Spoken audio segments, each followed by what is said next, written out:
Microphone, there we go. Sorry about that.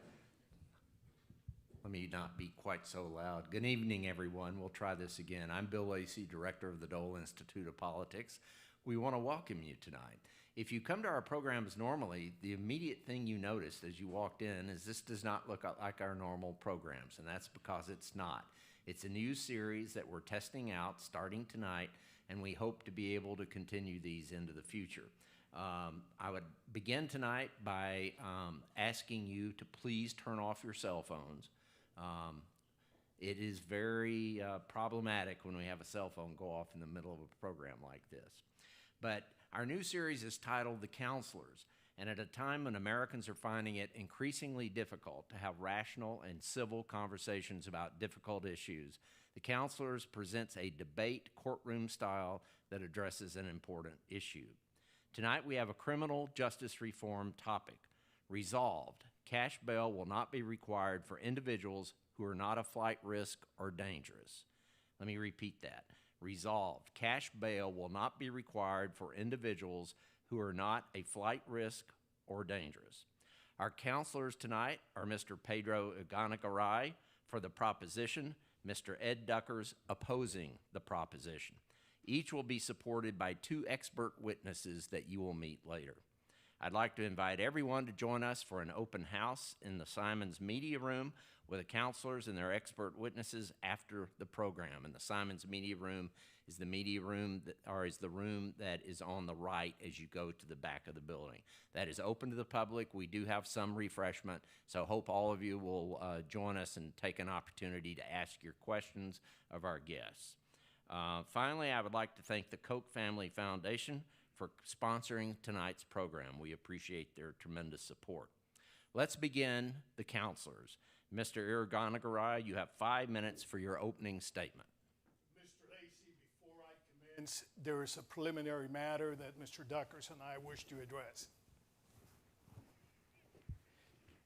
Ladies and gentlemen, this fine gentleman, Mr. Bill Lacey, is retiring as director of the Dole Institute. He has been instrumental in putting this program together and many others. Mr. Duckers and I wish to take a moment before we start to simply provide him with our round of applause and appreciation.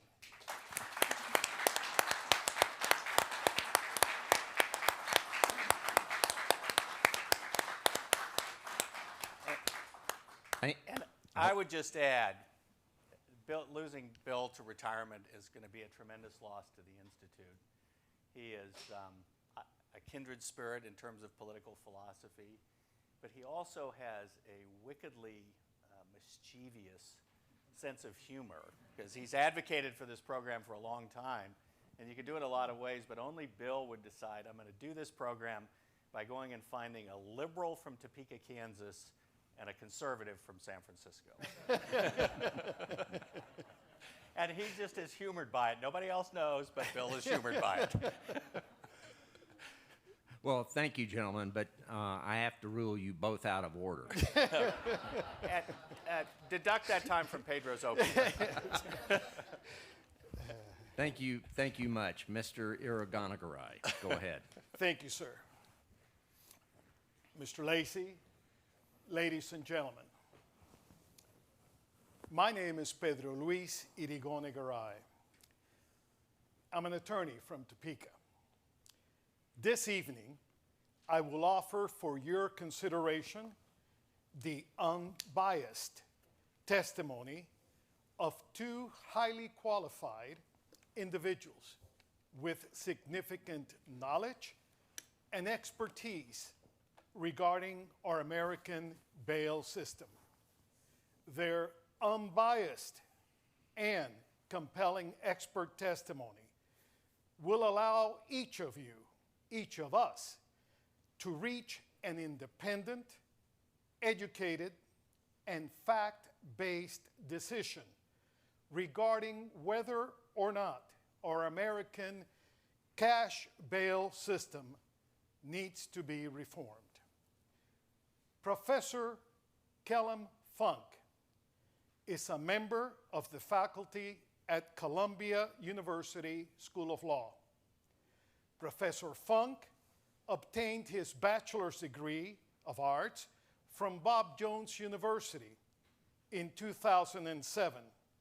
He obtained his Juris Doctor's degree from Yale Law School in 2014 and a PhD in American history from Princeton in 2018. Professor Funk's areas of specialty are history of the practice and profession of law, the development of federal equity, religious freedom and pluralism, digital text analysis, and pretrial procedure and bail bonding. Professor Funk is a legal historian with expertise in civil procedure and remedies. He has written on the history of civil litigation practices in the United States, the judicial processes of church and religious groups, and reform of the American bail system.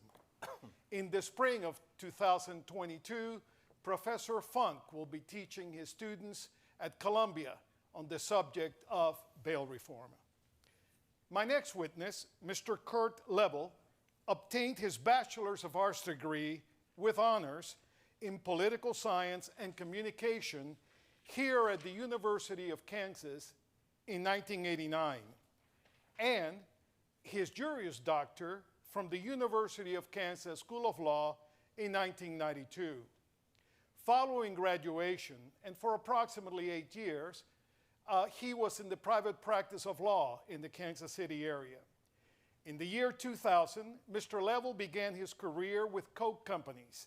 He is currently Deputy General Counsel for the Labor, Employment, and Benefits Group at Coke Companies Public Sector, LLC, which provides legal and government and public affairs services to Coke Industries and its affiliates. Mr. Level was recently elected a fellow in the College of Labor and Employment Lawyers, the highest recognition by his colleagues, and honored shared by only 4 other lawyers in Kansas. Through his role at Coke, Mr. Level has been a champion for criminal justice reform, second chance hiring, the importance of pro bono work in the legal profession, and bail reform. Professor Funk and Mr. Level's unbiased, competent, and compelling testimony as experts in the field of bail reform will provide the necessary information we need, in fact, deserve, to independently determine whether or not our current cash bail system should be reformed. I anticipate at the conclusion of our presentation this evening, you will concur with the proposition that the American bail system, for legal, moral, and financial reasons, must be reformed. Thank you. Thank you, Counselor. Mr. Duckers. Thank you, Mr. Lacey, Mr. Irigonegaray, members of the audience. Thank you so much for joining us this evening. You know, pretrial detention or release, or so-called bail reform, is a difficult topic. It's a complex topic, and it is not a topic that in any way lends itself to the simplistic solution proposed by the proposition read to you by Mr. Lacey. It's a difficult proposition for 2 reasons, principally. The first is, and I'm not going to lie to you, the status quo is not perfect. The status quo sets conditions of release, sometimes involving bail, and sometimes there are decisions made that can be questioned. There's no doubt about it. But the vast majority of the time, that is not the case. And while there are mistakes made in that process, as there is in every aspect of the judicial system, the alternative of eliminating cash bail or limiting it to just flight risk or those who might pose a danger to the community is worse. Both of these demonstrate the danger of making policy by anecdotes. You will hear anecdotes, terrible anecdotes of people being detained that probably shouldn't have been. But there are also anecdotes about people accused of crime who were released who committed horrible crimes and were a danger to the community. And we can't base our decisions on those sorts of anecdotes. The second reason this is particularly difficult is that this issue arises at the intersection of firmly held beliefs that we all have that come into conflict. On the one hand, we value personal liberty, and the notion of innocent until proven guilty is literally written into our Constitution. On the other hand, public safety and personal safety is of paramount importance to each and every one of us, and a functioning judicial process that gives those accused of crimes their day in court and the opportunity to confront their witnesses is of paramount importance. But if those charged with crimes don't show up because there is no disincentive to not show up, they never have their day in court and you are put at danger.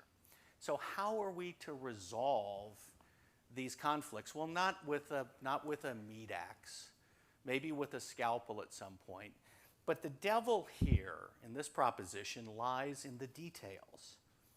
What do we mean by flight risk or risk of danger to the community? How much flight risk? How much danger to the community are we going to require before we impose conditions of bail or pretrial detention? Zero? Is it zero risk? Is it 30%? We will be exploring that with the unbiased expert witnesses that Mr. Irigonegaray is going to present. And how is risk to be determined?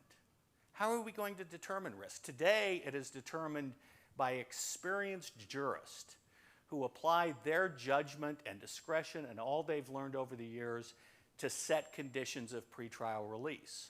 Apparently, the proponents of this scheme wish to change that. But what do they want to change it to? Do they want to change it to pretrial risk algorithms, formulas developed in a black box that no one knows how they operate? They don't know how they operate, and in fact, those formulas are now widely opposed by both civil rights and civil liberties groups because they just institutionalize some of the bias that we're trying to eliminate. Are we going to substitute judicial discretion for a black box formula that is discriminatory? That's not very attractive. On the other hand, are we just going to use these risk assessment tools as a guide for our judges, as an additional tool for them to use in making pretrial detention decisions? Well, then that's no change from the present. Judges exercise discretion. Now you might ask me, why would I care then if it's not a change from the present? Well, I care because I don't want to take policy action that is ineffective, because then you don't identify, address, and correct the problems. You will hear in my case from two experts in the field. Stephen Owens, the Kansas State representative from the 74th District and vice chair of the Criminal Justice Reform Commission, and also from Jeff Clayton, the executive director of the American Bail Coalition. They will testify to you about how the current system operates, the benefits provided by bail bonding for criminal defendants that go above and beyond simply their release, the services they provide to both the accused and to the system. They will also talk to you about the states that have experimented with this form of bail reform and the horrific results that have occurred in those states, particularly in Harris County, Texas, the area of Houston. At the end of this, I anticipate coming back and asking you to join the negative of this proposition. Thank you. Thank you, Mr. Duckers. Mr. Irigonegaray, you may begin your affirmative case, sir. Thank you, sir.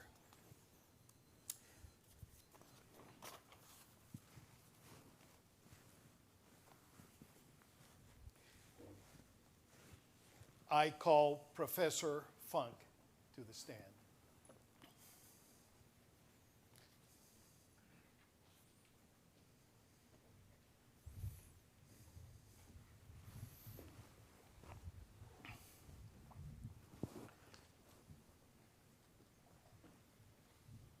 Good evening, sir. Would you please state your name?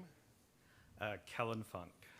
And Professor Funk, I introduced your credentials earlier.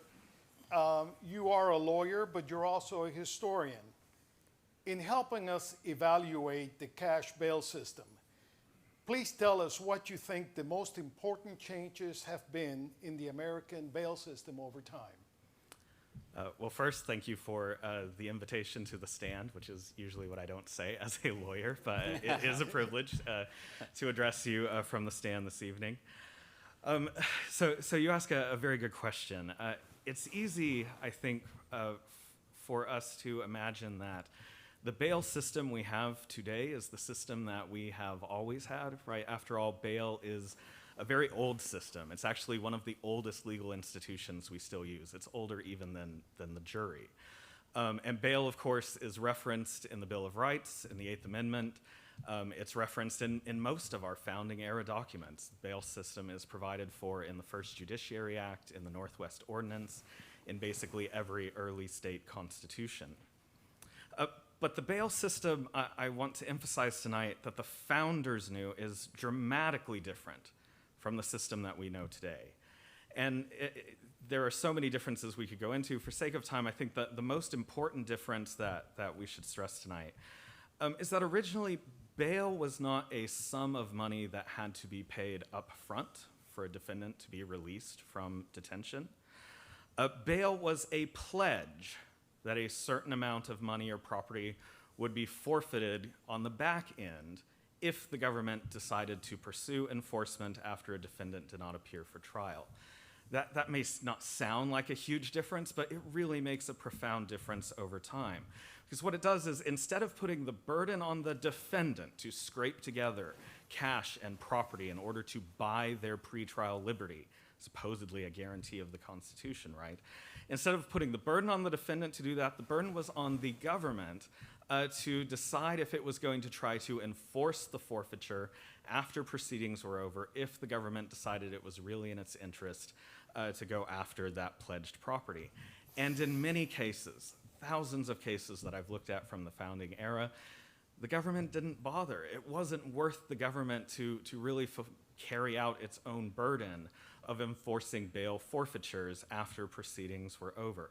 There are many examples we could talk about. For sake of time, I'll emphasize one colorful example, the case of Aaron Burr. I think we all know Aaron Burr, right? Jefferson's vice president, the man who shot Hamilton. I understand there's a musical about that. Some years after Hamilton, the shooting, not the musical, some years later, Aaron Burr was tried for treason. Right? Treason, the highest charge that an American could possibly face. Lots of reasons you would want assurances that Aaron Burr is going to be present for trial. And so Burr was a man of means. He posted many bails in the course of proceedings, bails for $3,000, $5,000, even once for $10,000, an enormous sum in 1807, right? Burr missed some of his proceedings. He skipped out, even on crucial phases of his trial. Yet, in all of these circumstances, both the posting of the bail and the technical forfeitures, Aaron Burr and his sureties, they never paid a single dollar to the government, because Burr showed up for some of the proceedings. He came to the ones that the government was really interested in having him at. He put his life on the line. He answered to the charge. That was good enough for the government. They were not going to go through the process of forfeiting the securities, the pledges. I think what's so exemplary about this episode is it reveals that people at the time thought about bail. I think we intuitively think about it today. They understood that a money incentive might be a kind of minor inducement on the back end to appear for trial. Maybe it was nice for the government to collect, to have these pledges if it needed to enforce them. But people understood that most defendants, they appear for trial for other reasons, for other inducements. You know, the inducements you would feel. If a judge ordered you today to show up in court tomorrow, how much money would you need to make you do it? You would probably do it out of a sense of honor, of duty, of civic obligation. Even if you didn't think the judge had a real basis for calling you in, you would go. Maybe that's in the best of cases. In the worst of cases, you'd show up at least out of a sense of self-preservation, right? You don't want a warrant. You want to clear any charge that might be hanging over you. And you probably fear the penalties that accrue, not so much financial penalties, but additional criminal penalties that could accrue if you don't appear for trial. People in the founding generation understood that those are the inducements that bring people to trial. money can work on the back end, but it's not worth asking up front that defendants scrape together cash or collateral. The downstream consequences of this then, and downstream consequences is just a term economists like to use in thinking about the costs of a pretrial system. The downstream consequences of bail in the founding generation were that many people could thus stay employed, stay with their families, seek counsel from lawyers while their cases were pending, and hold the government genuinely to its proof. Plea bargaining, accepting a guilty plea in exchange for more leniency from the government or for pretrial release, that was exceedingly rare in this era. Would you please then tell us whether or not currently the opposite is what is occurring?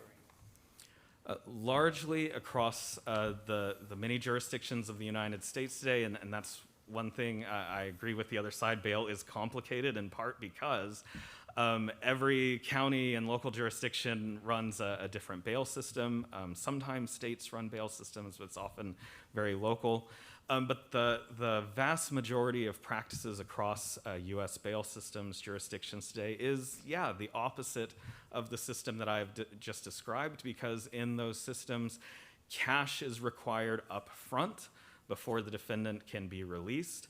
And in most courts do not take credit cards. They do not set up financing arrangements. You must pay the cash with the money you have on hand. And if you cannot do that, then you must contract with a commercial bail bondsman facing all of the duress that imprisonment brings, which means people sign on, understandably, to all kinds of outrageous terms of high premiums, high interest rates, severe electronic monitoring, all kinds of surveillance, because, if it's to get out of jail, you will put up whatever you can, you will sign whatever you can in the moment to get out of jail, and that's a consequence of demanding cash up front.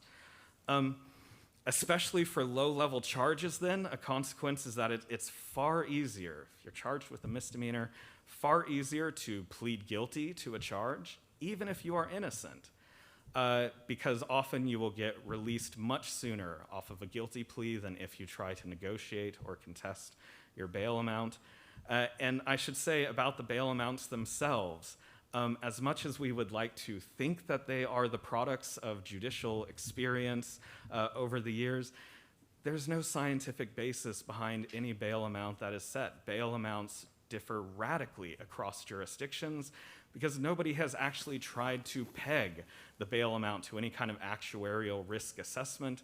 These are arbitrary numbers, largely drawn out of the air, in many cases in the 1970s, and they've just been stuck on the bail schedules since then. My final question to you is then, how did this massive change come about, and how did the system flip like this? The history of how these massive changes happen to a system is of course very complicated. Certainly lobbying by for-profit interests, the for-profit commercial bail bondsmen, that has certainly not helped, but I actually think the problem is much bigger and goes back much further than even the history of commercial bail bonding. I think the lesson of history here is really kind of a tragic one, because Americans have, in all jurisdictions from the beginning, really strongly protected pretrial liberty. Basically every state constitution from the founding onward protects a right to bail. Kansas's constitution did in 1859, and the exact same language unchanged as in the Kansas Constitution today. And remember, when these protections of bail were written, bail at the time did not mean payment, it meant pledge. So what does that mean? It means that today in Kansas, a judge could not write an order saying, you're a defendant, I think you are risky, so I'm going to order you detained pending trial. That order, in almost all cases, would be unlawful. The only times it would be allowed is if the defendant is facing a capital charge. And even then, the judge would have to go through rigorous due process to write that kind of order. They would have to hold a hearing. You would have counsel. There would be findings on the record.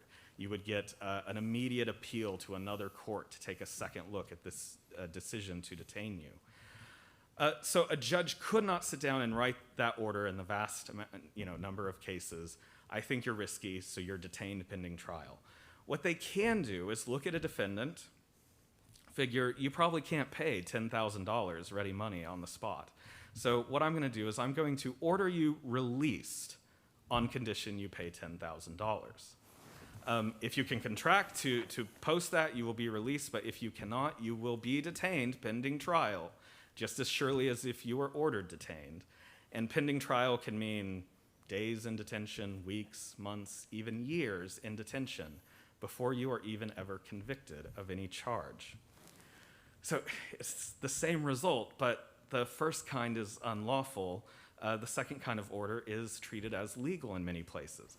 Why do I say this is tragic? This is tragic because the United States has always had a strong commitment to the notion that the government should not be able to accuse someone of a crime and then jail that person merely on the accusation. The founders called that tyranny. In the 20th century, we called that totalitarian. And on paper, the government still can't jail someone on a mere accusation most of the time. But what they can do is demand money. And that usually does not have very strict procedures. Bail hearings today are often less than a minute long, with no lawyers for the accused, no evidence taken, no findings recorded, just a demand of cash for freedom.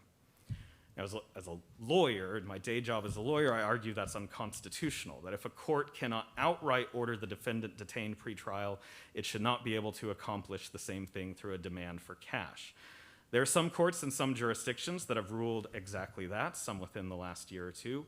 But as a historian, I think it's vital this evening that we recognize that this demand for cash up front, this is really, in most jurisdictions, this is the sole mechanism that allows courts and prosecutors to get around the strictures the founders tried to place on the government's ability to accuse, its ability to charge, and its ability to detain.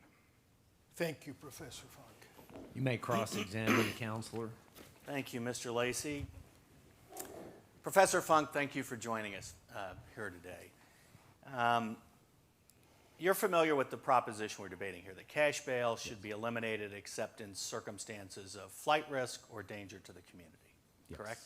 That proposition, you were just describing how judges will sometimes impose a high bail on someone who's dangerous to keep them from being released, correct?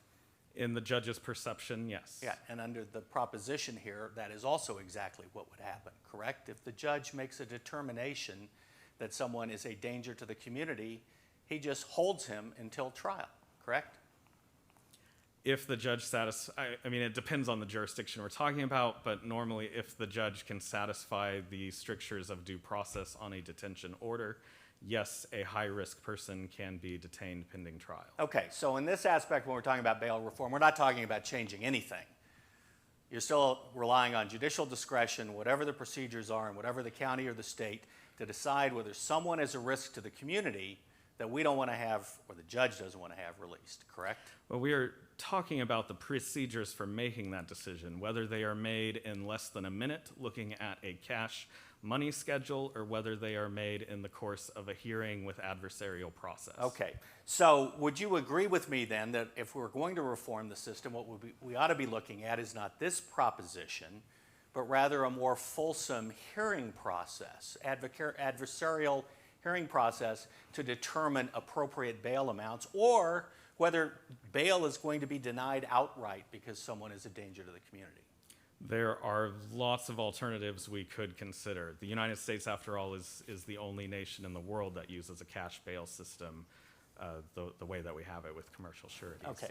Now I want to go back and I want to talk about the history lesson that you were giving us for a second. So you're saying that now you're required to put money up front, correct? That is the common practice. And if you don't show up, oh, wait a second. Oh, yeah, okay, thank you. If you don't show up, you lose that money, correct? Yes, in today's system, usually you have already paid over the money, and so it can be instantly forfeited, or the bondsman has paid over the money and can then indemnify you on their contract. And let's clarify something here, Professor Funk, just so that the audience understands it. If the judge sets $10,000 bail, you have the option of putting up that $10,000 yourself, correct? In some jurisdictions, no, but in a lot, yes, you can pay directly to the court. And even if you don't personally have the money, you can go to family, friends, and others and come up with the money and post it in the court. And then it's your money that's at risk if you don't show up, correct? Correct. And for people who may not have $10,000, but they have $1,000, which would be a bail bonds fee, they can go pay a bondsman $1,000 to post the $10,000 for them. If they could find one. I mean, typically it's Right. much higher than 10% in the end, but yes. Okay, well, we'll talk about that. we'll What is stipulate. it? Tell me what you think the percent is, Professor. Again, Funk. this is going to vary on jurisdiction. Louisiana, for instance, can go as high as 14%. There are lots of other hidden fees and costs that can be tacked on to the premium. Okay. Now, under the old system that you were describing with great favor, you wouldn't put up anything. You just make a promise to the judge that if I don't show up, I'll pay you $10,000, correct? You or your sureties, yes, would pledge the amount of property. And then if I don't show up, you know, there's some chance that the government may come after me, but you're telling me that back in the old days, the government really would never come after anyone for their bonds. They didn't go after Aaron Burr, for example, correct? Correct. And in many cases, the government came to a different calculation over whether it was worth it to the government to forfeit the bond. Do you think it's important, Professor, as a professor of law and a historian and a lawyer yourself, do you think it's important to our criminal justice system that those who are accused of crimes appear for their day in court? Yes. Okay. Now, as between the two alternatives we've been discussing, A, I don't show up, I lose my money immediately, or B, I don't show up, and maybe the government doesn't come after me at all, so I lose nothing, or even if they do come after me, maybe I can't pay it, so the government can't collect. Which of those two alternatives do you think incentivizes a criminal defendant to return to court more? Considering that missing an appearance is itself a chargeable crime, carries sentences and penalties all on its own, carries the additional costs of having warrants and charges over your head. An immediate forfeiture may be an additional incentive, but it is a marginally additional incentive on top of the massive incentives that are already on the system. What do the statistics show is the most, in the studies by the Justice Department and others, what do they show as the most effective way to compel a defendant to appear for further court hearings? It's bail, correct? I would disagree. Do you have any studies that tell you that you can reference for our audience? It will depend on the level at which you are talking about. There really aren't any comprehensive studies of both misdemeanor and felony charges across all jurisdictions. There are major studies of, I believe you're probably referring to the Bureau of Justice Statistics study of felony charges. Right. There are, which only studies felonies in certain urban jurisdictions. For instance, nothing in Kansas made it into that study. There are much larger studies of misdemeanor systems. For instance, the Paul Heaton study of Harris County. Between these different studies, some show that release on secured bond results in marginally higher rates of appearance, although even then, you will still have as high as 10 to 20% non-appearance rates, so clearly forfeited money is not everything in every case. I think things like the Paul Heaton study show, Paul Heaton is not looking so much at the secured or unsecured release because it is Texas, but there are other studies showing that things as simple as text messaging reminders, very inexpensive interventions can lead to just as high rates of appearance. Right. Sorry Thank for the you. long answer. Professor Funk, you kind of got off You my opened point, it up. and I want to save some time for the next witness. So thank you very much for being Thank you. here. Okay, I'm going to ask the timekeepers to please keep the cards up until you change to the lower number, so that gives both counselors a chance to see it at every moment. That would be very helpful. How much time does Mr. Irigonegaray have? So 7:40.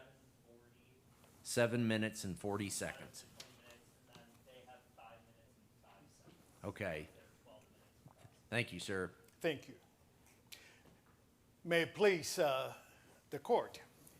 I call Mr. Kurt Level.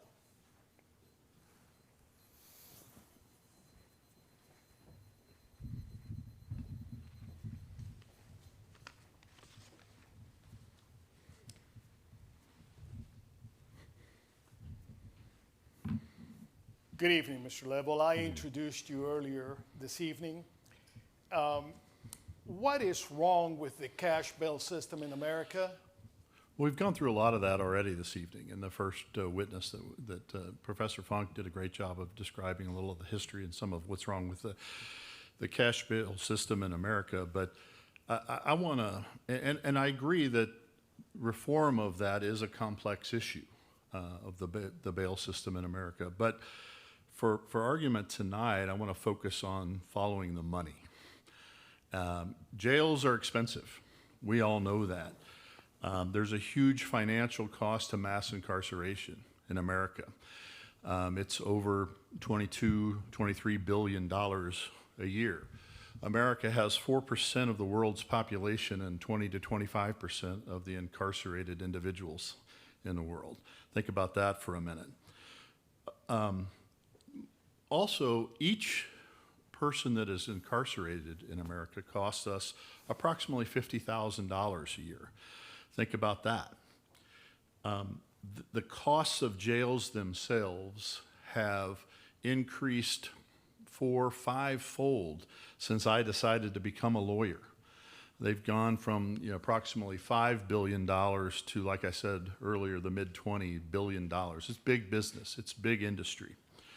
Jails house about 730,000 individuals on any given day in America, and 555,000 of those are still innocent, as they have not been convicted of a crime or sentenced. That's about 75% of the people that are incarcerated, 555,000 people. We got to ask ourselves, are jails the answer? Are jails being used in a cost-effective way to protect our communities, to ensure that people show up for trial? Are jails the answer? And if jails aren't the answer, then what's the best thing that we can do? What's the one thing that we can do to make the biggest change? And I think that's look at the pretrial cash bail system, right? Because if we reform that and allow some of those folks out on bail or no bail, their own personal recognizance bail, where they sign their signature and come back later and don't post any cash, will reduce the number of folks coming in the doors to those jails and obviously reduce the costs. Bail itself is a big business, right? There are lobby groups, lobbying groups. It's a big business. It's $14-15 billion a year business that makes approximately a 20% profit. 20% profit. That's good business, right? But large for-profit companies, I don't think, should be the gatekeepers in our judicial system for pretrial detention and release in America. Cash bail has unfortunately become a way to keep people in jail instead of a way to allow people to be released from jail, right? It also fuels that mass incarceration I talked about earlier and contributes to both racial and economic inequalities in America. Aside from the financial implications of cash bail, what effects are there on our homes, families, and communities? Well, that's a great question. I want you to think about this for a minute, folks. The median bail, we talked about $10,000. That just happens to be the median bail for felonies in America today. Most Americans don't have $10,000 laying around so that they can pay into the court for that bail. So what do? They go find a commercial bail bondsman, right? And they pay a fee, whether that's $1,000 or more with fees and costs, whatever it is. Let's say it's $1,000, right? For that $10,000 bail, and then they're released under that. Now consider that 40% of Americans, 133 million Americans, don't have the wherewithal to cover a $400 emergency expense. They can't even cover the bail bondsman's fee of $1,000, much less the $10,000 for the bail itself. 133 million Americans. So what do? They sit in jail. They wait for their trial date, weeks, months, years. Or they plead guilty to something, whether they did it or not. They plead guilty so they can get out and join their families, maybe go back to their jobs, whatever. How did we get here? Because we've heard the history, right? And even a few decades ago, most folks were released without cash bail, right? Without bail at all. But today, cash bail traps families in debt and in loss. And who does it hurt? Who does it hurt the most? Those are the least advantaged in our society, right? The communities of color, the communities that are experiencing poverty. 60% of those in pretrial incarceration in America are Black or Latino. 60%, while they only represent 25% of American society. Cash bail criminalizes poverty and race. There's really no other way to say it. Because if you don't have the resources, right, to get out of jail, you don't have those resources, and even though you haven't been convicted of a crime, you're going to stay there. There are other sources of collateral damage. I don't have a whole lot of time to go into any of those, but you could lose your job, you could lose your housing, you could lose your driver's license, you could lose custody of your children, all because you're in pretrial detention, right? And the children of those folks that are in detention are 6 times more likely to be in detention themselves. So it's a cycle, right? Again, these factors can lead someone that poses really no threat to society to plead to something that they may not otherwise plead to. Another often overlooked challenge is that those who are detained are not able to assist in the defense of their case, right? They're not able to help their attorneys investigate the charges against them. And that can lead to wrongful convictions sometimes and longer sentences. In fact, pretrial detention, just the fact that you are in pretrial detention increases your risk by 18 to 20% of being convicted. So bottom line is the cash bail system in America is not good for Kansas, and I don't think it's good for Americans in general. Thank you, Mr. Level. You may cross-examine. Thank you, Mr. Irigonegaray. Thank you, Mr. Level, for being here. So I enjoyed your testimony. I want to find out what your position is. Is it your position that every criminal defendant should be released on his or her own recognizance? No. Okay. It is not. So you are in favor of some people who have been charged with crimes being detained in jail or let's just take it a step at a time. You are in favor of some criminal defendants being detained in jail awaiting trial. Sure. Is that correct? All right. Are you in favor of some criminal defendants having to post bond rather than stay in jail while awaiting trial? Post a cash bond, I'm not certain that that's the answer. The history, we already went through the history of the bail system in America. I mean, posting a surety, however you do that, whether that's pretrial or agree to pay something at a later point in time. Yeah, I guess so. That's true. Okay, and what are the procedures in Kansas? This is hard because it differs from state to state, but tell me what the procedures in Kansas are for a criminal defendant that's been given a bond amount that he can't pay. What are his options to challenge that? What's the procedure that you can follow to have a hearing on the Yeah. bail amount so that an amount could be set that that person could afford to pay. Right, so if you can't pay, you could go find a surety potentially and pay a lesser amount, right? But if you can't pay that, even if it's my example, there is an opportunity for him or her to have a hearing at a later point in time in front of a judge to try to reduce that bail or get rid of the bail altogether. Okay. There is a procedure for that. Right. In So- Kansas. So if someone's subject to a bail amount that he can't pay, he has a chance to make his case to the judge, who could then set an amount that that person could pay, correct?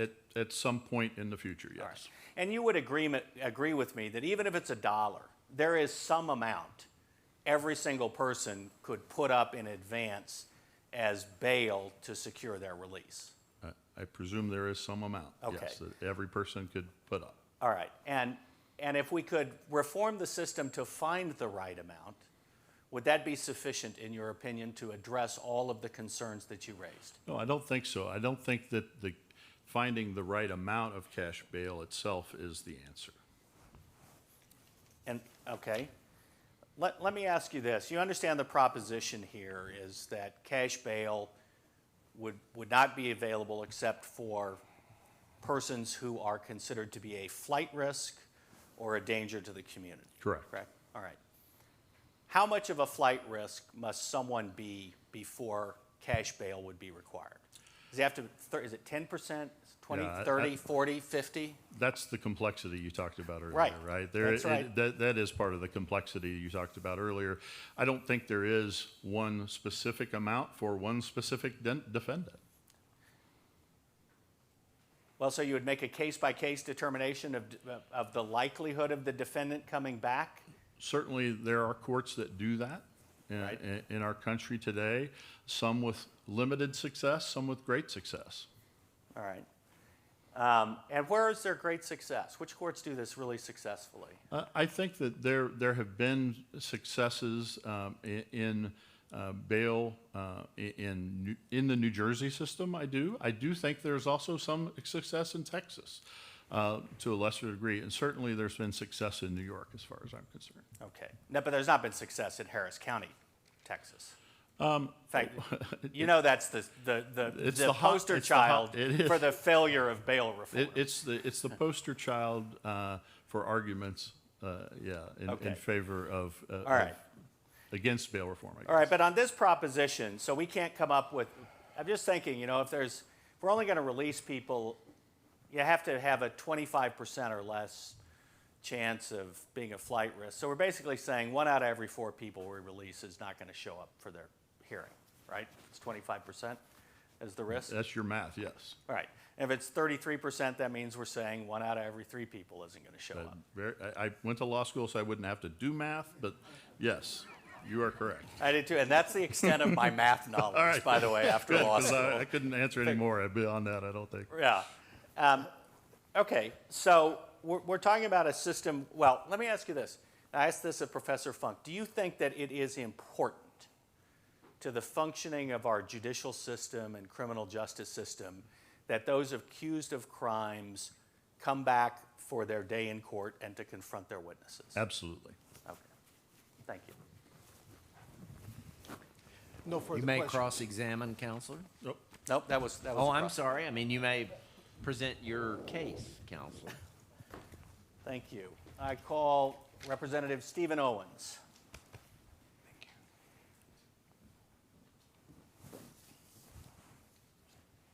Can you get behind me? Okay.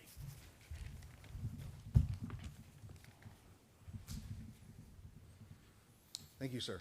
Yes, good evening, Representative Owens. Thank you so much for being here tonight and participating and helping the audience with the understanding of this very difficult and complex issue. At the outset, could you please briefly give them your educational and work background and experience and your qualifications to speak to this question of bail reform? Yeah, certainly, and thank you very much for the opportunity to be here. My undergraduate degrees are from Bethel College, business and accounting, with my master's degree in business as well from Southwestern. As previously mentioned, I am an elected representative for the 74th House District. I serve as the vice chairman of the Kansas Criminal Justice Reform Commission, Corrections, Juvenile Justice Oversight, as well as judiciary and appropriations. In addition to that, as we are a citizen legislature, in my personal career, I have spent better than 20 years managing pre- and post-trial defendants for the courts throughout the state of Kansas. And what do you mean by managing pre- and post-trial defendants for the courts? Well, because there's much more than just posting a bond. There's the assistance, there is the reminders, there is helping individuals get the services they need. There's electronic monitoring, which is sometimes part of a pre or post sentence. There is a whole host of additional things that we do to ensure the defendant appears in court. Okay.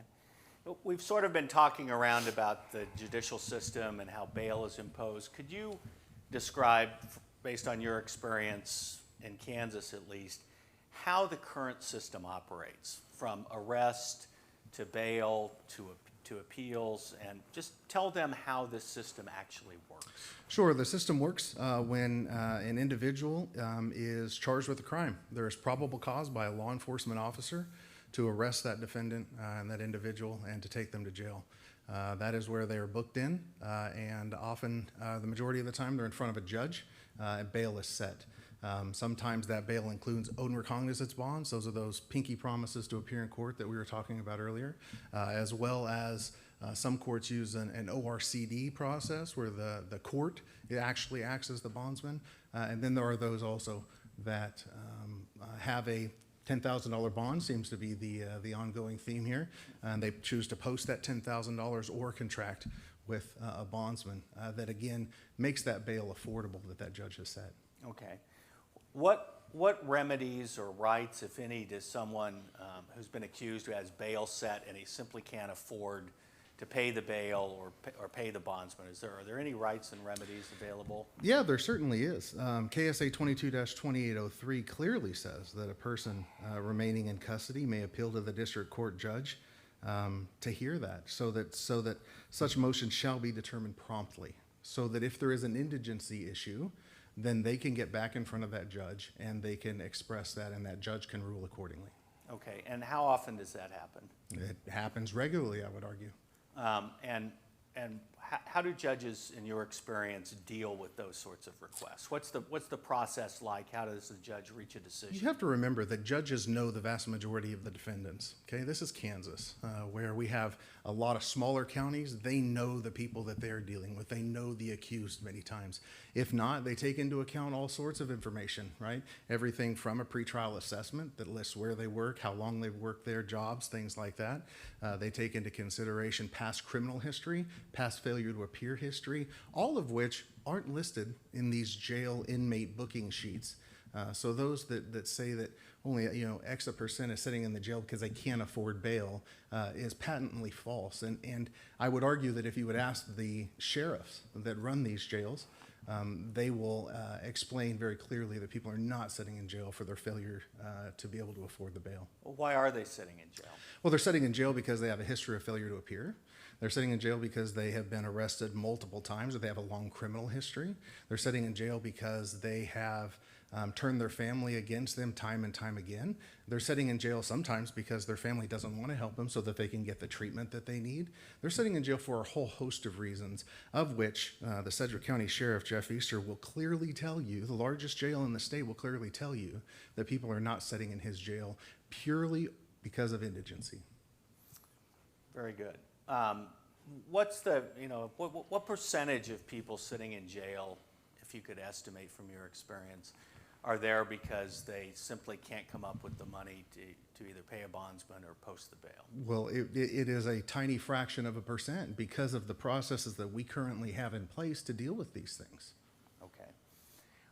Describe, we got off this topic and I want to go back to it and your history of working in the bail industry. Describe what you do besides posting a bond. What are the services that you provide both to the accused and to the court system?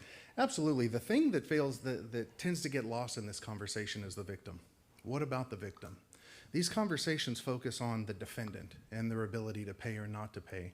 But what about the victim of the crime? Because when, and the data suggests this over and over and over, when a defendant is let out with no oversight, with no financial incentive, the risk of failure to appear increases existentially, talking about 30, 40, and even 50% failure to appear rates. Can you imagine if that was your wife that was mugged? And there's a 50% chance that the defendant's not going to be held accountable because there was no incentive for them to show up? The fact is, the people in this audience, you're not criminals, okay? You don't think like a defendant that has been charged with a crime. So the idea that you, as it was referenced to earlier, would do it just out of the goodness of your heart simply isn't the case. All right. Are you familiar with states that have adopted this sort of bail reform, where it's limited to cash or a flight risk Certainly. or danger to the community? Certainly, and let me talk about that a little bit because it brings into context this right here. And for those of you that can't see this, this is the Kansas Judicial Branch study on pretrial justice. This was put together and studied over a 2.5-year period in the state of Kansas by the Chief Justice of our appellate court, Justice Judge Arnold Burger. She did a fantastic job studying this. And this was just published last year, just so everybody knows, very recent document. Nowhere in here does it say that there's a recommendation by the best and the brightest in the state to eliminate cash bail. Why? I argue it's because when you do that, crime goes through the roof. Crime has gone through the roof in New York, so they've had to roll back bail reform. Crime has gone through the roof in Texas, so they've had to they've had to pass laws repealing bail reform. Quite specifically, I've got to calm down. Thank you. Quite specifically, Governor Abbott signed SB 6 rolling back those reforms just August of this year, based on a Harris County report that showed, and this is clear evidence, clearly showed, that when defendants are released on their own recognizance, their propensity to commit crimes goes up tremendously, to the extent of a 300% increase in criminal activity for those released on own recognizance bonds or their pinky promises to appear in court. 300% increases in crime when people are, and those are just the people that are out on bond without any incentive to appear in court. Thank you. What is the cost to the judicial system and to law enforcement of criminal defendants who don't show up for trial and come back? Sure. We heard about the costs of keeping them in jail, but let's talk about what it costs us all as taxpayers when those accused of crimes do not appear because, you know, they don't have a financial incentive to. There was a Texas study that was done about 3 years ago that shows that it was about a $1,750 cost for every single failure to appear, because you've got a judge's time, a prosecutor's time, courts, a whole host of different things. And then they don't even begin to contemplate the cost of having to rearrest that defendant. Because you see, when a defendant is on a bond with a surety, we then are ordered by the court to ensure that that defendant is brought back within a specific period of time. Therefore, that burden does not fall on our overworked and underfunded law enforcement. Thank you. No further questions. You may cross-examine, Counselor. Thank you, sir.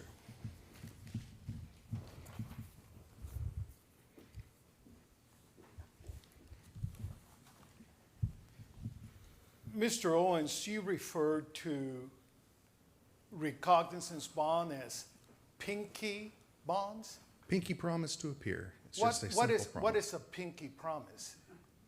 Well, that's when you promise to appear and you shake pinkies. Do you think that's a cute way of referring to such an important bond for people that are going to be released on jail based on their bond? I absolutely do, because... Do you consider your word to be a pinky promise? Is that how you consider your word? Sure. So you believe that your word is nothing more than a pinky promise? So do we want to talk about pinky promises or the I'm issue? asking you, sir, the questions you are supposed to answer. Do you believe that your promises can be made similar to a pinky? Is that what you're telling us?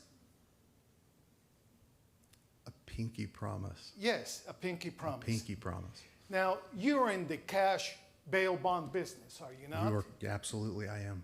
And you understand that in order to provide accurate testimony, your testimony must not be biased, correct? Correct. Now, in your cash bail bond business, in the year 2018, you posted 5,709 bonds, correct? Sounds correct? And you made a profit on each one of those, correct? Correct. Now, in addition to making a profit on each of those, you mentioned that there are other systems that you can employ, such as electronic monitoring, right? Correct. How much do you charge per day for electronic monitoring? It varies depending, because we have our own No, system. what is the amount you charge per day for monitoring? There is a fixed amount. When it is used, Yes. it is about $2.50 a day. $2.50 a day. What is the charge of setting it up? The time to show up and be put on. So are you sure it's $2.50 a month? Because we're a contracting provider directly with the company, yes. So what is the total cost then for electronic monitoring on a daily basis? Depends on how long somebody is on a daily basis. It's $2.50 is what we pay. Now, Mr. Owens, when you work as a bail bondsman, you release individuals that have been accused of domestic violence, correct? Correct. You release individuals accused of drug charges, correct? Correct. You release individuals that have been found or charged with DUI, correct? Correct. You release individuals that have been charged with federal offenses, correct? Not correct. Your webpage says federal offenses. Yeah, it's a little bit outdated. The federal system is So one you away don't from update using- your webpage? No, not as often as I should probably. All right, yeah, you should.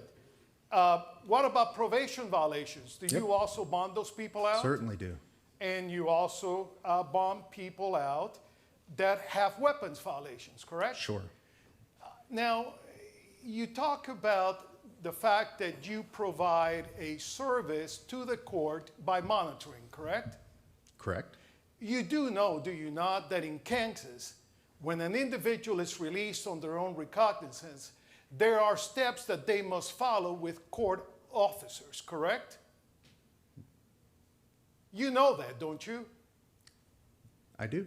And you know that it's not just you as someone who's allowing people to go free because they can pay, but you know that in addition, those people that have a self-recognizance bond are also monitored by the courts, correct? Not all the time, and very rarely in most courts in Kansas. Where do you get that information? I operate in 80 of 105 counties in the state. I've been in practice of law for 50 years, and I can tell you that what you're saying is not accurate. Well, and I can tell you, well, you're not a bondsman, you're a lawyer, a little different perspective. Well, that's true, but Do you operate in 80 counties in the state of Kansas? Have I you heard operate in cases every there? county in this state. And you've sir. heard cases and work with defendants in every county to understand whether they do or do not have a pretrial system in place to monitor defendants? I am very familiar with the processes, and I can tell you that you're incorrect. Additionally, you would agree with me, would you not, that an individual that cannot afford to pay your bond is not going to be able to get out of jail? Incorrect. Say it again? Incorrect. Incorrect. How does an individual that doesn't have the resources get out of jail? The same way that your proponents advocate OR bonds. So if we had a system that removed the profit that you make, which is in excess of $15 billion a year for the industry, for insurance companies, and we allow individuals to be released on their own recognizance, that would be a dramatic improvement for the American economy, would it not?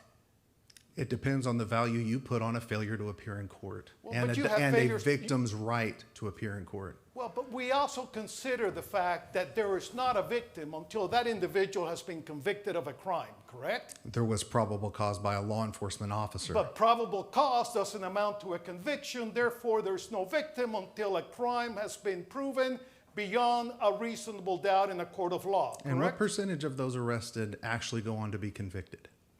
That's not the issue. Of course it's not the issue, because you don't want to make the issue about appearing No, in because you court. disrespect the Constitution by keeping people behind bars that have not been found guilty beyond a reasonable doubt for one simple reason: profit. Let's I talk have about no the further Kansas questions. Constitution for a I'm out of second. time. I have All no further persons shall be questions. bailable by sufficient sureties. Only if they can afford it. All persons shall be bailable by sufficient sureties. By sufficient which is why 2803 exists to provide a mechanism for the release if they're indigent. But you know that even indigent people have a bond that they must meet. And if they cannot afford the $400, $500, or $1,000, they remain in jail, don't they? No, they do not. Go ask the sheriff. I gave you a perfect example. I'm telling you, that is absolutely a wrong statement, and you should be ashamed for that. No further questions. Your second witness, Mr. Duckers. Well, that was certainly entertaining. I'm going to call Jeffrey Clayton. Do you still want to come up here, Jeffrey?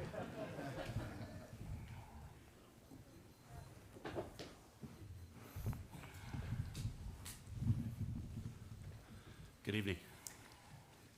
Good evening, Mr. Clayton, and thank you very much for being here and supporting the Dole Institute in this program. Could you briefly describe for the audience your background, education, and experience and qualifications to offer testimony on the issue of bail reform? Absolutely, and it's a distinct pleasure and an honor to be here to find out the University of Kansas debate team is sponsoring this. It's the highest honor. I debated this topic in 1989, resolved the United States federal government should substantially reduce prison and jail overcrowding in the United States because the elimination of cash bail in the federal system led to the generation of mass incarceration that we've seen since. I graduated from Baylor, Master's of Science, Public Policy Analysis, Presidential Management Fellow, practiced federal civil rights law after graduating from the University of Denver College of Law. I represented the Colorado State Courts in probation for 5 years, and then I've been doing this for the last 10 years. I've appeared in over 30 state capitals, published any number of scholarly articles on this point, appeared on the radio over 500 times, TV, print, etc. So I've been working on it a long time. When you say you've been doing this for some period of time, slow down, take your time. For some period of time, what is this? What do you do? What's your job, and what do you do? I'm the executive director of the American Bail Coalition, so we work on bail reform issues, which is what I say when I do this. We talk about the Eighth Amendment, the importance of the right to bail in this country, and I've been working on that for about a decade. Okay. Now, my friend Mr. Irigonegaray was asking Mr. Owen some questions about bonding for different crimes, DUI, domestic abuse, other things. Is that up to the bondsman? And can the bondsman just say, well, I'm sorry, the court may think you're entitled to get out if you pay this fee, but I'm not going to allow you to get out by posting a bond for you? Well, the judges set the bails, and I think one of the most important things that's missing here is a DeBarek study that looked at the New York system from 2008 to 2013, which found that the average defendant that does not post bond has 6 prior felony arrests and 4 prior failures to appear. Those who do have half.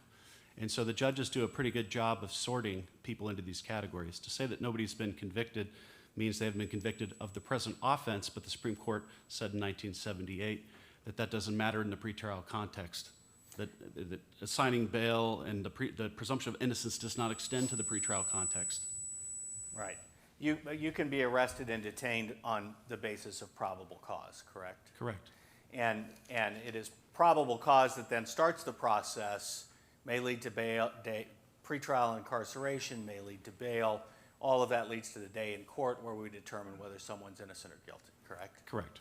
But regardless of all of that, and I just want to make this clear, and it's whether this defendant committed the crime or not, there is a victim always, right, when a crime has been committed. Sure, and sometimes that's the state, of course. Right. Okay. Now, let me just ask you, Jenna, you know the proposition here, which is cash bail should be eliminated except for danger to the community or flight risk. Do you believe that's a sound proposition? I don't. I think as we've discussed, I think Stack versus Boyle provides the best answer to this, which is it's not a yes-no question. Risk is not a yes-no question.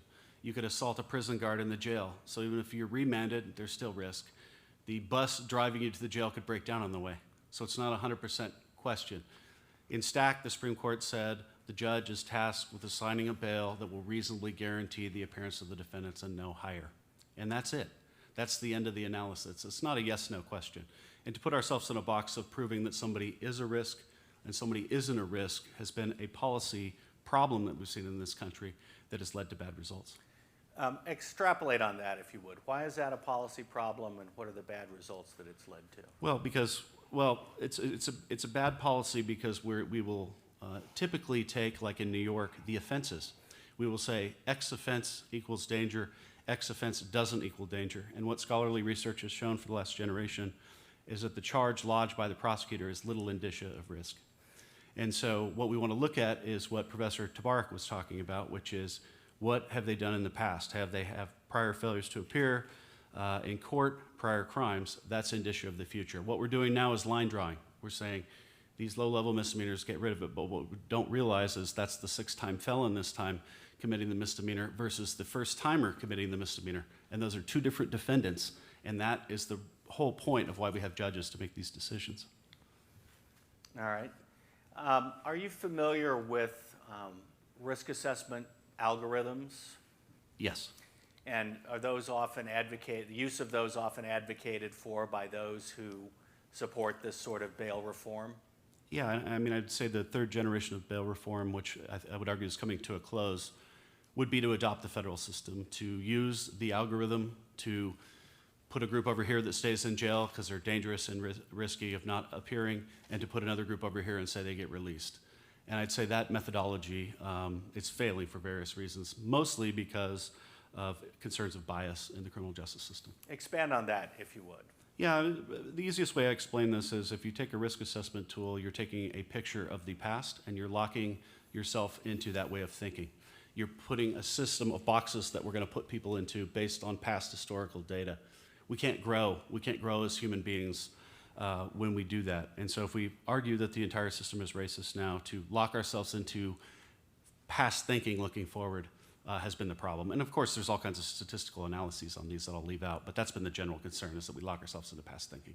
In your experience in dealing with these issues, and I gathered that they're highly individualized. You have an individual defendant with a certain background, and he comes into court. What's the better way to decide whether that person should be released or post a bond? Some black box formula that you don't know how it really works, or the discretion of a judge who's been doing this for 25 years? Well, the collected cases, and as the learned professor said, this goes back a long time. Bail's mentioned in the Bible. Bail's mentioned in the 1200s. And so if you take the excessive bail cases and you make a stack, there's plenty in there to go on. And there's a lot of factors and considerations for judges to consider within those cases. Okay. Speaking of Professor Funk's testimony, he was talking about back in the old days, you didn't post cash up front. You just sort of made a promise that you'd pay if you didn't show up, and then if you didn't show up, maybe the government came after you or didn't come after you. Are you familiar with any studies or data that show how effective that is compared to paying bail up front? I am, and I just want to mention one thing about that, which is that the United States Supreme Court in 1912 in U.S. versus Leary said that the distinction between a personal and commercial surety is mundium, which means that Mr. Owens is a personal surety. He doesn't post cash when he bails somebody out. He posts a commercial paper, a form of a guarantee. So the commercial bail system is an extension of the personal bonding system. Cash bail is a creature of statute that did not exist until this century. Effectiveness, I think, Professor Tabarrok studied those who post commercial bonds are 28% less likely to fail to appear and 52% likely to be fugitives at large for over a year. The U.S. Department of Justice, Bureau of Justice Statistics found that release on a commercial surety is the most effective form of release, and there's others. And that's not to say that everybody's appropriate for a bond. What we have learned is that the bail bondsmen do their best work in the high-risk cases, because it's when somebody fails to appear that the benefit comes in, because, as the U.S. Supreme Court says, the bail bondsmen have taken custody of that person and they have arrest powers to return them to court. So the bail bondsmen, as Professor Tabarrok says, are truly the long arms of the law. And that's where the value comes in.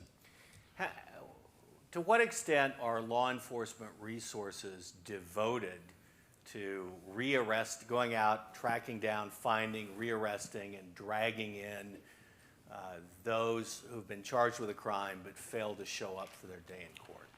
They're generally not. I mean, they wait for them to get pulled over for traffic or whatever. They wait for the warrants to happen. And so we've seen accidents will happen. And so we cannot turn any further burden on law enforcement to do this, because generally in most large urban jurisdictions, there is no warrant squad. They don't go looking for these folks. They just wait until the next crime happens. And what is you've worked around this industry, And I'm thinking about adopting this proposal, and people they're not at risk if they don't post bond. There's no financial risk. They're out on their own recognizance. If they don't show up, the cops aren't going to come after them. There's no bail bondsman who's going to hunt them down. What effect does that have on, criminal defendants being willing to appear for their day in court? Well, I mean, I think the data set we saw in Denver, my hometown, last week proves it, which is if you don't post bond, 37% are going to fail to appear. If you do post bond, 14% are going to fail to appear. And on top of that, the cure rate in bonds is much higher because there is an incentive for the bail agent to get them back. So all the data I've seen suggests that when a bond is posted, we get better results in terms of appearances in court and to some extent, public safety. I mean, it's not a direct correlation, but we do reduce long-term fugitive rates, and those who go through the criminal justice system and don't have an intervention don't cure themselves when they go on the lam. When they take off and they're fugitive from justice, they don't then improve themselves. They continue their negative behaviors as far as I'm concerned. Thank you. One last question, because I'm almost out of time, Mr. Clayton.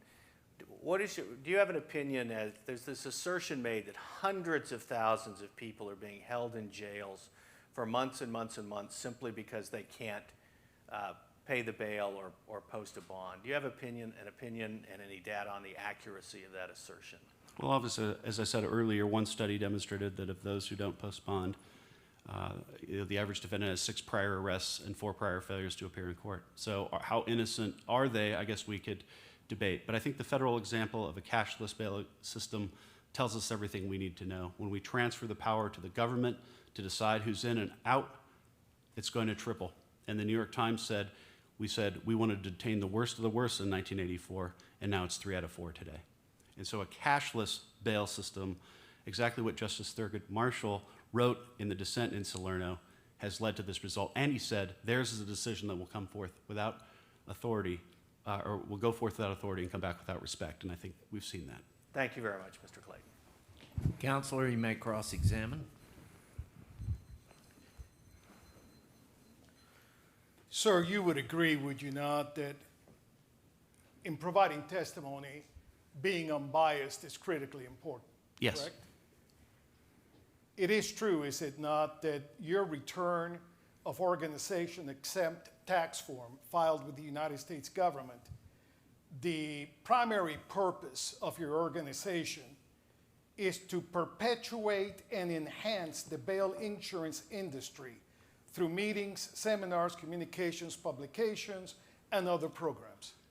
Well, that would be the association I work for, and I have no reason to disagree with the filing, yes.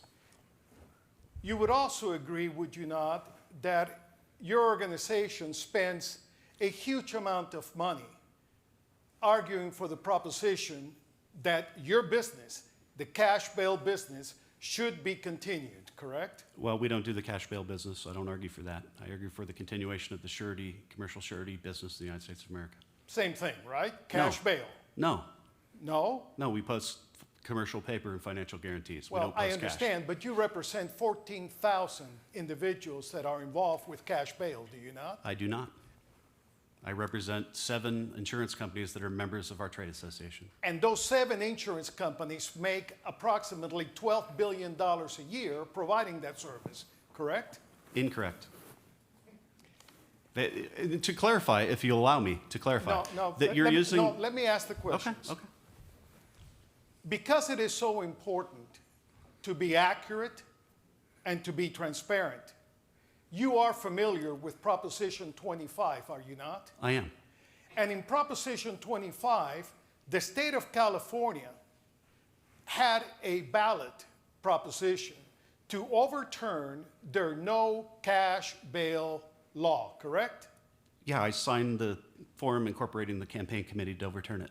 And in fact, your organization gave over $200,000 to Ms. Huffman, who was a member of, a leader of the NAACP, to argue that the cash bail proposition should be voted yes. In other words, to rescind the law of no cash bail, correct? Incorrect. What happened, and if I can clarify, was that the campaign hired Ms. Huffman. The American Bail Coalition did not hire Ms. Huffman or pay Ms. Huffman to participate in that campaign. Oh, no, but you did pay $200,000 to her to her public sector campaign organization. And as a consequence of your The payments... campaign did, I didn't. The campaign, which is a separate entity, which was run by people that are not affiliated necessarily with the American Bail Coalition that ran the campaign. Well, the fact remains that Ms. Huffman had to resign in disgrace when it came to light that the American Bail Coalition had provided funds totaling $200,000 to her, correct? No, because what actually happened is she was endorsing any number of campaigns, aside from this one, which had offended those who worked for the ACLU or for the NAACP board. So I would not argue that it was this campaign or that she resigned in disgrace. She's a great human being. In fact, the NAACP supports no cash bail. And because of the amount of money she was paid, in excess of $200,000, she, against the rules of the NAACP, supported Proposition 25, correct? I guess she did. You'll have to ask her. Do you agree that cash bail adversely affects minorities? I would agree that the entire criminal justice system has a disparate impact on minority communities, and bail is no exception. Answer my question. Yes. I wasn't talking about the entire criminal Yes. law system. Yes. Poor people Have a that harder cannot time with the system. afford bail are harmed by the cash bail system, correct? I would argue they have a harder time navigating the system than those with resources, which I think is true of all aspects of the criminal justice system. I'm not talking about the entire criminal justice system. Nor I'm am I. talking about a person's liberty being denied in the United States of America because people like you and bail bondsmen advocate for cash bail to make a profit, correct? Well, perhaps you haven't read Justice Thurgood Marshall's dissent in Oh, Salerno. I have. I've read And it so very you clearly. prefer a system with no bail where the government can simply accuse someone of being dangerous and lock them away forever. But that's not the law, is it? It is the law. No, it is not. Yes, it is. You cannot lock away someone forever. There's such a thing as habeas corpus. Haven't you heard of that? I have heard of that, and why does 75% of criminal defendants in the federal system sit in jail now when it was 24% in 1983? Why? The reasons are varied, and one of the most important reasons is because they cannot afford to post bail. But if they could post bail, they could get out, right? And that's what they were doing before, right? What they were doing before. They were what? getting out, and they're not now because there's no bail. That is a circular argument. How is that circular? That's the Judiciary Act of 1789. The same drafters of the Eighth Amendment drafted the Judiciary Act of 1789, and they believed bail, the right to sufficient sureties, according to Professor Dan Freed, was fundamental. Sir, we are out of time. Okay, thank you very much. Thank you.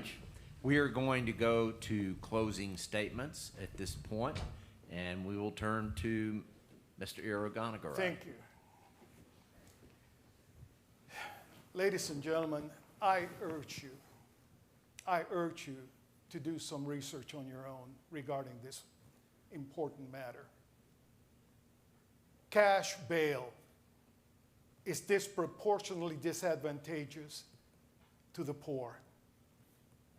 Most Americans cannot come up with an additional $400 to pay for a bond when they are accused and incarcerated. When that occurs, they may lose their job. Children may not be able to be with a mother or a father. They may lose their home.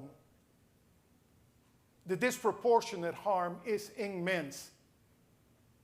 One should not be held behind bars simply because one is not rich. I wonder if one of these witnesses' daughters or sons was to be arrested when somebody inadvertently or on purpose put, let's say, a bag of cocaine in a car in which one of their children and a black child of a poor family was riding in, and they're both arrested. These gentlemen could afford to pay the bond. but that black family can't, because it may make the difference between medicine or food or paying rent, buying gasoline or medicine. We have a mechanism in Kansas, in fact, all over the country, of allowing people to be released on their own recognizance. And if they don't show up, notwithstanding what these men are telling you, who are interested in their profit, $14 billion a year is that industry, governed by 6 insurance companies. That's what this is all about, protecting their money. Well, I suggest to you that being accused of a crime is not sufficient to incarcerate one while the other, who can afford the bond, is going to be released. It's simply not fair. And the data shows that there are mechanisms in place. For example, I sign a bond, a signature bond. This happened to many of my clients. If they don't show up at the court hearing, their case is called. The defendant is absent. The judge will ask the lawyer, "Where's your client?" "I don't know." Bond forfeiture, arrest warrant. Boom, like that.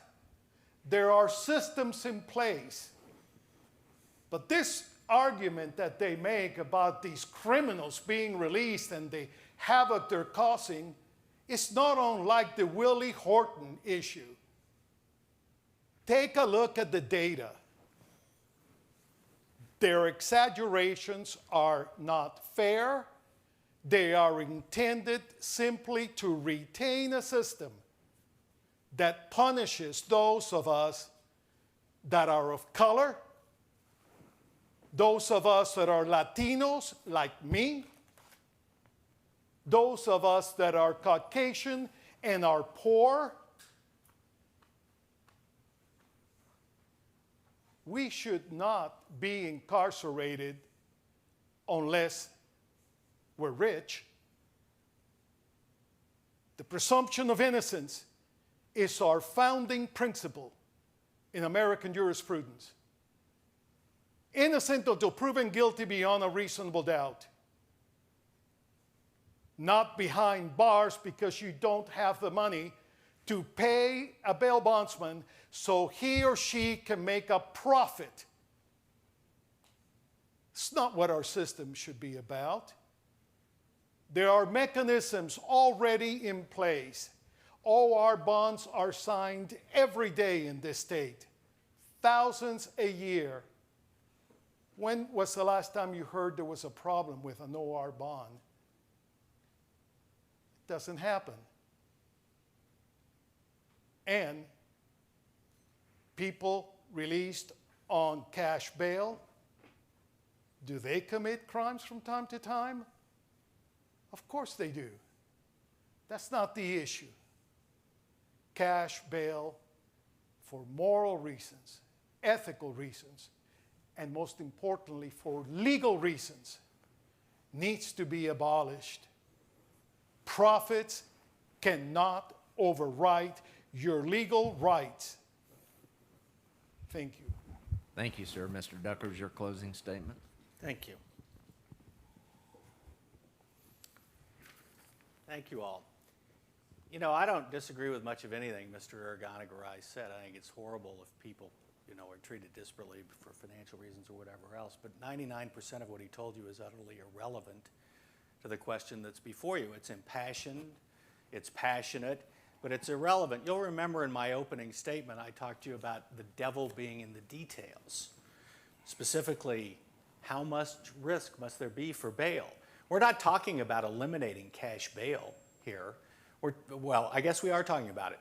And what Mr. Clayton was saying, I want to make it very clear, in the federal system where they've done this, where they've eliminated the bail option, what has happened is judges just fined 3 times as frequently now that someone accused of a crime is either a flight risk or a danger to the community. So what is the effect of the change advocated for by the proponents of this proposition? The effect has been to put more people in jail awaiting their day in court. And it is not right that is unlawful under our Constitution. Our Constitution is very clear. You can be arrested and detained based on probable cause, but you're not convicted until you have a trial. And even the system that we're talking about now would allow for people determined to be a flight risk or a danger to the community to be locked up for all of those months and months waiting for trial. We're not talking about eliminating that. That's not what this is. So what is the proposal? To hear my friend Mr. Irigonegaray talk, he just wants to let everybody out. It doesn't matter. We're going to let everyone out on the street on a recognizance bond. Now, you heard my cross-examination of Professor Funk, and you're all smart people. This isn't rocket science. We all know who's more likely to come back. The person who puts up money up front, not the person who's just made a promise to pay something in the future, knowing that the government never chases them down and collects their money. So we're not going to get anybody back. Is that what you want? Do you want the system that Mr. Irigonegaray is actually advocating for, which is no bail for anyone? Now, I don't like the story. I don't like listening to the story of one kid being held in prison because he can't pay, and another one not in prison but in jail. There's a difference. And another kid being let out because he can. But what about the criminal, the domestic abuse and violence defendant who comes in and is arrested and is a threat to his family, to his wife, to his children? And Mr. Irigonegaray just wants to say, let him go. Let him go. Let him go back home and beat the hell out of whoever's there, because it might be unfair to ask him to post a bond or to keep him in jail until a hearing can be held. That's not right. That is not right. And that's why I said at the very outset, this is an enormously complicated and difficult issue. And the problem with this proposition is it looks at a very narrow problem, and rather than approaching it with a scalpel, it approaches it with a meat axe. We're just going to trash the entire system. This is a system that has developed in our judiciary over 200 years. As Professor Funk told us, these people aren't stupid. They know what they're doing. It has evolved based on experience and judgment and knowledge. It's not perfect. It's not perfect. But here's the thing. If the issue is that there's someone who can't post bond because he doesn't have $400, let's address that. Let's lower the bond amount to $395 so that he's not being denied bail because he can't pay. He can pay that amount, and it's up to him. That's the approach we should be taking. And the danger here, when you get these, sort of knee-jerk reactions like, the defund the police. The George Floyd incident was horrible, and you get a knee-jerk reaction, defund the police. And then you think about it and say, really? You don't want to have any police department? And there are some who think that, but there are others who think, oh no, we're going to do something different. But the problem is it's diverted attention away from reforming police forces, which is where our attention should be focused. And that's what this issue does. It diverts our attention away from what is the problem. The problem is that in some very few and isolated cases, the bond amount is more than people can pay. Okay, let's fix that by lowering bond amounts or coming up with something else, but not throwing the baby out with the bathwater. Because if we do what the advocates for the proposition want us to do, then we won't do what we need to do. Thank you. Well, I'm going to ask the audience to join me in thanking our wonderful counselors and their expert guests tonight. Buddy.